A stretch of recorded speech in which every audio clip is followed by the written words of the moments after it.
Don't worry darling. Movie की शुरुआत में दिखाते हैं कि 1950 में एक काल्पनिक शहर होता है जिसका नाम विक्ट्री है। ये छोटा सा शहर चारों ओर से रेगिस्तान से घिरा हुआ है। सैकड़ों लोग इस शहर में रहते हैं। इस शहर में रहने वाले सभी लोग बहुत ही अमीर हैं और वे एक आलीशान जिंदगी जी रहे होते हैं। उस शहर में रहने वाले सभी आदमी किसी तरह के एक रहस्यमय काम को कर रहे होते हैं। विक्ट्री शहर का हेडक्वार्टर्स रेगिस्तान के बीच में एक बड़े से पहाड़ के ऊपर होता है। हालांकि औरतों का रेगिस्तान में जाना मना होता है। कुछ लोग कहते हैं कि अगर रेगिस्तान में कोई औरत जाती है तो वो वहां से वापस कभी नहीं आती। औरतों को सिर्फ अपने घर में रहते हुए अपनी जिंदगी बितानी होती है और उन्हें कभी भी अपने पति से यह नहीं पूछना होता कि वो क्या काम करता है। उन्हें सिर्फ ये बताया गया होता है कि उनके पति किसी चीज की जांच करते हैं। सभी पति अपना सारा समय विक्ट्री शहर के हेडक्वार्टर्स में गुजारते हैं, जबकि उनकी पत्नियां सिर्फ आराम करती हैं और अपनी आलीशान जिंदगी जीती हैं। इस पूरी जगह की योजना बनाने वाला फ्रैंक नाम का एक आदमी होता है। सभी उसे एक हीरो मानते हैं। पूरे शहर में रोज फ्रैंक के भाषण स्पीकर्स पर चलाए जाते हैं जिसमें वो उनसे कुछ बड़ा करने का वादा करता है। एक दिन पड़ोस के घर में पार्टी होती है। वहाँ मौजूद लोगों में एलिस और उसका पति जैक होते हैं। वो अपने पड़ोसियों के साथ होते हैं जो एक दूसरे से काफी लड़ रहे होते हैं। अब वहाँ पर सभी आदमी ये बात करते हैं कि वो कितने भाग्यशाली हैं कि वो विक्ट्री योजना के हिस्सेदार हैं, जबकि सारी औरतें बात कर रही होती हैं और शराब पीने के लिए गेम खेलती है। अगली सुबह एलिस जैक के लिए नाश्ता बना रही होती है। वो नाश्ता खत्म करके घर पर जाने के लिए निकलता है और आश्चर्य की बात तो ये होती है कि सभी आदमी एक ही समय पर घर से काम करने के लिए निकलते हैं। सभी अपनी अपनी आलीशान गाड़ी में बैठकर निकलते हैं, जबकि उनकी पत्नियां उनको बाइक कहती है। फिर उनकी पत्नियां अपने रोज के काम जैसे घर को साफ करना और अपने पतियों के लिए अच्छा खाना बनाना इन सब में व्यस्त हो जाती हैं। कभी कभी वो समय बिताने के लिए सामाजिक घर में एक दूसरे से मिलती है या फिर वो बैले डांस सीखने के लिए शैली के पास जाती है। वो थोड़ी गुस्से वाली औरत होती है जो इस चीज का ध्यान रखती है कि औरतें उसके पति फ्रैंक के बनाए नियमों का पालन करें। यूटोपियन शहर में सब कुछ अच्छा चल रहा होता है, लेकिन यूटोपियन शहर में गड़बड़ी शुरू तब होती है जब फ्रैंक वहाँ कुछ नए लोगों को अपने शहर में रहने के लिए बुलाता है, जिनका नाम बिल और वायलेट होता है। हर कोई वहाँ मौजूद होता है और हमेशा की तरह सभी आदमी और औरत इस चीज को लेकर बोल रहे होते हैं कि फ्रैंक विक्ट्री शहर के साथ क्या कर रहा है। हालांकि इससे पहले कि वो कुछ और कह पाते, मार्गरेट नाम की एक औरत सबके सामने आ जाती है। वो थोड़ी परेशान और चिंतित लग रही होती है, लेकिन फिर भी वो उनसे डरते हुए ये सवाल पूछती है कि हम यहाँ क्या कर रहे हैं। ये सवाल सुनकर वहाँ मौजूद सभी लोग बिल्कुल हैरान हो जाते हैं, क्योंकि किसी ने भी फ्रैंक से आज तक ये सवाल नहीं पूछा होता है। उन सब का ध्यान उस पर से हटाने के लिए फ्रैंक एक और भाषण देता है और वहाँ मौजूद लोग उसकी वाह वाह करने लगते हैं। फिर सभी मार्गरेट के बारे में भूल जाते हैं। फ्रैंक के भाषण के बाद एलिस अपने पति जैक को ढूंढने जाती है, लेकिन वो ये देखती है कि मार्गरेट का पति उसे जबरदस्ती कोई दवा खिला रहा होता है जो उसे शहर के डॉक्टर कॉलिंस ने दी होती है। हालांकि सभी को पता होता है कि मार्गरेट बीमार है, इसलिए वो इस बात पर ज्यादा ध्यान नहीं देती और वहां से चली जाती है। अगले दिन सभी औरतें सामाजिक घर में इकट्ठा होती हैं और एक दूसरे से बात कर रही होती है। तभी मार्गरेट की बात एक बार फिर से छिड़ जाती है। उन सभी में से सबसे ज्यादा बोलने वाली बनी कहती है कि मार्गरेट की दिमागी हालत ठीक नहीं है, क्योंकि उसने फ्रैंक के बनाए नियम का पालन नहीं किया कि कोई भी औरत रेगिस्तान में नहीं जाएगी। फिर दिखाते हैं कि मार्गरेट जब रेगिस्तान में होती है तो उसने अपना बच्चा खो दिया होता है और इसकी वजह से उसको एक गहरा सदमा लगता है और वो पागल सी हो जाती है। अब यहाँ एलिस जो ये बात सुन रही है वो थोड़ी परेशान दिखती है। उस रात एलिस को कुछ सपने आते हैं जिसमें वो कुछ बैले डांसर को ब्लैक एंड व्हाइट कलर में देखती है। अगले दिन एक और अजीब चीज होती है। जब एलिस खाना बना रही होती है तभी वो देखती है कि सारे अंडे अंदर से खाली होते हैं। इसीलिए जब जैक काम के लिए जाता है तब वो अपने दिमाग को शांत करने के लिए वो एक लॉरी में बैठकर शहर में घूमने जाती है। सभी औरतें मॉल के पास उतर जाती है, लेकिन एलिस आगे जाने का फैसला करती है। हालांकि जब वो आखिरी लाइन तक पहुंचने वाली होती है तभी वो एक लाल हवाई जहाज को गिरते हुए देखती है। अब घबराई हुई एलिस लॉरी के ड्राइवर को जहाज की गिरने की जगह पर ले जाने को कहती है, लेकिन वो उसकी बात सुनकर बिल्कुल हैरान सा हो जाता है और उससे कहता है कि उसे रेगिस्तान में जाना मना है। ऐसा इसलिए होता है क्योंकि हवाई जहाज रेगिस्तान के बीच में जाकर ही गिरता है और औरतों को तो रेगिस्तान में जाना मना है। लेकिन इन सभी बातों के बावजूद एलिस खुद वहां जाने का फैसला करती है, क्योंकि वो वहां पर जाकर जो जहाज में लोग बच जाएंगे उनको बचाना चाहती है। फिर कुछ देर चलने के बाद वो आखिरकार रेगिस्तान में होती है जो बिल्कुल बंजर और खाली होता है। एलिस को हवाई जहाज या फिर उसके कोई टुकड़े नहीं मिलते, लेकिन उसे वहां पर एक बड़ा सा पहाड़ जरूर मिलता है जो उसे एक बिल्डिंग की ओर लेके जाता है। वो बिल्डिंग कुछ और नहीं बल्कि विक्ट्री शहर का हेडक्वार्टर्स होता है और वो वही जगह है जहाँ सभी औरतों के पति काम करने के लिए जाते हैं। फिर मदद के लिए एलिस अपना चेहरे को बिल्डिंग के शीशे पर रखती है और उसके बाद वो अपने घर में वापस पहुंच जाती है और एक सपने से उठती है जो उसको पहले भी दिखाई देते थे। एलिस इस घटना से बिल्कुल हैरान और परेशान हो जाती है, लेकिन वो जैक से इस बात को छुपाने का फैसला करती है। फिर दुर्भाग्य से अगले कुछ दिनों तक उसके ये सपने और भी बुरे हो जाते हैं। ज्यादातर उसे बैले डांसर्स के सपने आते हैं और उसे कभी कभी ऐसा लगता है कि उसके घर की दीवारें उसे कुचल रही हैं।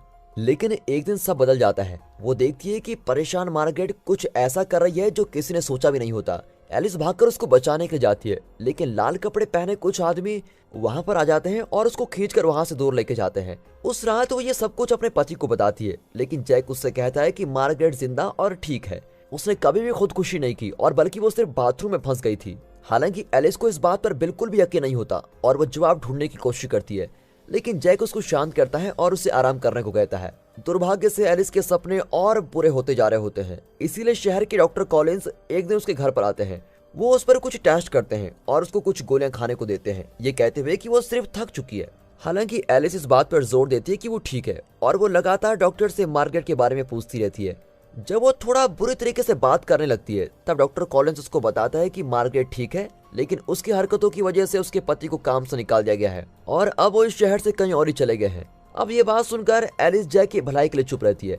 तभी उसे डॉक्टर कॉलिंस के सूटकेस में एक फाइल दिखाई देती है जिसके ऊपर मार्गरेट का नाम लिखा होता है, और जब डॉक्टर वहां से दूर होता है तो एलिस किसी तरह उस फाइल को चुरा लेती है और फिर डॉक्टर के जाने के बाद उसको पढ़ती है। अब वो ये देखकर हैरान हो जाती है कि उस फाइल में बहुत सी बातों को छुपाने के लिए उन्हें काला कर दिया होता है। उसे उस फाइल में एक ही चीज मिलती है कि मार्गरेट की दिमागी हालत बिगड़ रही है। अगले दिन जैक उसके पास आता है और उसको एक ड्रेस देता है। वो उसे तुरंत पहनने के लिए कहता है क्योंकि शहर के मुखिया फ्रैंक ने उन्हें किसी खास मौके के लिए बुलाया होता है। लेकिन एलिस ठीक महसूस नहीं कर रही होती है, लेकिन अब क्योंकि कोई और चारा नहीं होता तो वो जाने के लिए मान जाती है। हालांकि वहां पहुंचने के बाद उसे फिर से चीजें दिखाई देने लगती है और वो दिमागी तौर से बुरी तरह से टूट जाती है। वो अपने पति से भीख मांगती है कि घर चले, लेकिन तभी फ्रैंक किसी बात की घोषणा करने के लिए उसके पति को स्टेज पर बुलाता है। अब एलिस घबराई हुई देख रही होती है कि क्या होने वाला है। फ्रैंक जैक की तारीफ करता है क्योंकि वो कंपनी में बहुत अच्छा काम कर रहा होता है और फ्रैंक उसकी प्रमोशन कर रहा होता है। वहां जमा सभी लोग ताले बजाने लगते हैं और खुशी के मारे चिल्लाने लगते हैं, लेकिन परेशान एली भागते हुए बाथरूम में जाती है जहां वो बुरी तरीके से रोने लगती है। स्टेज पर फ्रैंक जैक को डांस करने के लिए कहता है और एक कठपुतली की तरह वो उसकी हर बात मानने को तैयार होता है। अब ये साफ पता लग जाता है कि कैसे विक्ट्री शहर में सब कुछ फ्रैंक से जुड़ा हुआ है, क्योंकि वो हर किसी को कठपुतली की तरह अपनी उंगलियों पर नचा रहा होता है। इसी दौरान बनी एलिस के पास बाथरूम में जाती है, लेकिन उसकी मदद करने की जगह वो एलिस में थोड़ा दिमाग डालने की कोशिश करती है। वो एलिस से कहती है कि वो पागलों की तरह बिहेव न करे और आज अपने पति का हौसला बढ़ाए। अगले दिन जैक अपने प्रमोशन की वजह से घर पर एक पार्टी रखता है और वो एलिस को सारा खाना बनाने की जिम्मेदारी भी देता है। हैरानी की बात तो ये होती है कि वो आज बड़ी शांत लग रही होती है, जो एक दिन पहले बहुत ही परेशान और भटकी हुई थी। हालांकि ये सब उसके किसी प्लान का हिस्सा है। जल्द ही आस पड़ोस के सभी लोग फ्रैंक और उसकी पत्नी शैली के साथ वहां पर पहुंच जाते हैं। कुछ देर बाद एलिस रसोई में होती है। फ्रैंक उसके पास जाता है और वो उसे इस बात के लिए सॉरी कहता है कि बनी ने उस पर यकीन नहीं किया। वो एलिस के दिमाग की तारीफ करता है और वो एलिस को चुनौती भी देता है कि वो इस जगह के बारे में और पता लगाए। ये सुनकर एलिस को यकीन हो जाता है कि वो पागल नहीं है और उसे जो भी दिखाई दे रहा है वो सब कुछ इस अजीब शहर से जुड़ा हुआ है। इसीलिए रात के खाने के समय एलिस सभी के सामने अपनी बातें रखती है। वो सभी आदमियों के सामने कहती है कि शहर में कुछ बदलाव की जरूरत है और वो उनसे पूछती है कि ऐसा क्यों है कि कोई भी औरत रेगिस्तान में नहीं जा सकती। जैक और बाकी सभी इस बात से मना कर देते हैं। इसके बाद एलिस उन सभी को बताती है कि उन सभी के बीच कुछ एक जैसी बातें हैं, जैसा कि उन सभी को पता ही नहीं है कि वो विक्ट्री शहर में आए कैसे, और उन सभी को कुछ भी नहीं पता कि इससे पहले वो कहाँ थे और उनकी जिंदगी कैसे थी। अजीब बात तो ये होती है कि वहाँ रहने वाले सभी लोग अलग अलग जगह से होते हैं। सभी कपल्स एक ही ट्रेन स्टेशन पर एक जैसे तरीके से मिले होते हैं और उन सभी का हनीमून भी एक ही जगह पर होता है। एलिस कहती है कि विक्ट्री शहर में मिलने वाला सारा खाना, सब्जियों से लेकर डिब्बे में बंद खाने पर फ्रैंक का नाम लिखा होता है, लेकिन इस सब के बाद भी किसी को यकीन नहीं होता कि यहाँ पर कुछ गलत हो रहा है।